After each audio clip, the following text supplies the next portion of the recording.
नमस्कार, मैं हूं आंचल सिंह। महाराष्ट्र के मुख्यमंत्री उद्धव ठाकरे ने गंभीर आरोपों में गिरफ्तारी के बावजूद अपने जिस मंत्री नवाब मलिक को हटाने से इनकार किया है, उनके डी गैंग से लिंक होने की बात अदालत ने भी मान ली है। जी हां, अब तो कोर्ट ने भी ये मान लिया है कि उद्धव ठाकरे सरकार में कैबिनेट मंत्री नवाब मलिक के दाऊद के साथ संबंध है। लेकिन क्या उद्धव ठाकरे की मजबूरी है जिसकी वजह से वो उनका इस्तीफा नहीं ले पा रहे हैं? सवाल ये सबसे बड़ा है कि आखिर उद्धव ठाकरे क्यों नहीं इस्तीफा मांग रहे हैं नवाब मलिक से। उद्धव पर भाजपा लगातार हमलावर है, मंसूबों पर भी सवाल उठ रहे हैं उद्धव ठाकरे सरकार के। वही संजय राउत ने नवनीत राणा पर आरोप लगाया था कि दाऊद के साथ संबंध है। आरोप लगाने के बाद रवि राणा के साथ उनकी तस्वीर भी सामने आ गई, तो इस पर भी सवाल उठ रहे हैं। बहरहाल नवाब मलिक को लेकर बात करते हैं कि कैसे नवाब मलिक ने रखा डी गैंग से कनेक्शन और अब उद्धव की क्या है मजबूरी जिसकी वजह से नहीं ले पा रहे हैं इस्तीफा। शरद पवार के एनसीपी के नेता और उद्धव ठाकरे के सरकार में कैबिनेट मंत्री नवाब मलिक फिलहाल मनी लॉन्ड्रिंग मामले में जेल में बंद हैं। इस संबंध में प्रवर्तन निदेशालय यानी कि ईडी की ओर से दायर की गई चार्जशीट पर स्पेशल कोर्ट ने शुक्रवार को यानी कि 20 मई 2022 को संज्ञान लिया है। कोर्ट ने इस मामले में ये कहा है कि इस बात के सबूत हैं कि नवाब मलिक सीधे तौर पर जानबूझकर कुर्ला स्थित गोवा वाला कंपाउंड पर कब्जा करने के लिए मनी लॉन्ड्रिंग और आपराधिक साजिश में शामिल थे।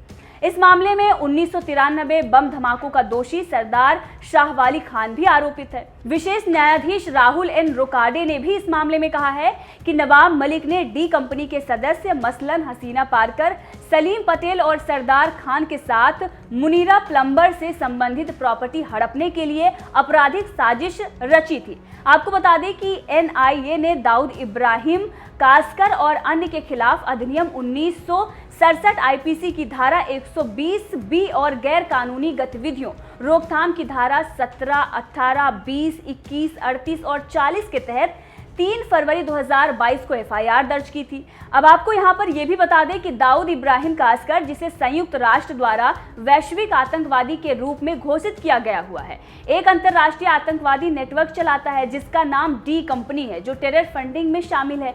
अब ऐसे में ईडी का भी दावा इस पर है कि नवाब मलिक ने डी कंपनी के सदस्यों के साथ मिलकर गोवा वाला कॉम्प्लेक्स हड़पने के लिए आपराधिक साजिश रची थी।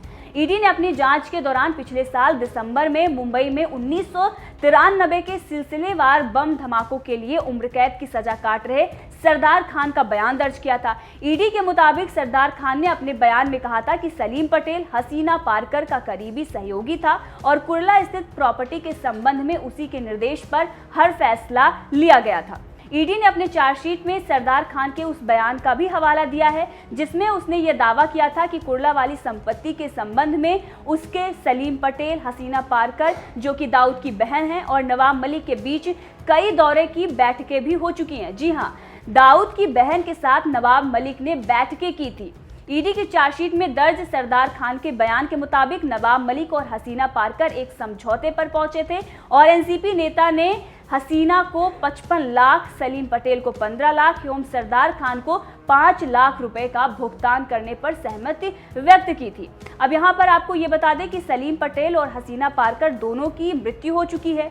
ऐसे में ईडी ने कहा है कि सरदार खान इन बैठकों में उपस्थित रहा था, इस नाते उसके बयान को चार्जशीट में शामिल किया गया है। ईडी का यह भी दावा है कि चारों यानी कि नवाब मलिक, हसीना पारकर, सलीम पटेल और सरदार खान ने आपराधिक साजिश की थी और कुर्ला प्रॉपर्टी के असली मालिक मुनीरा प्लम्बर को गुमराह करके सलीम पटेल के पक्ष में पावर ऑफ अटॉर्नी बनाकर संपत्ति पर अवैध रूप से कब्जा कर लिया था। बहरहाल कोर्ट ने तो मान लिया है, लेकिन अब उद्धव कब मानते हैं ये देखना होगा। इस खबर पर आपका क्या कहना है, कमेंट करके जरूर बताइए।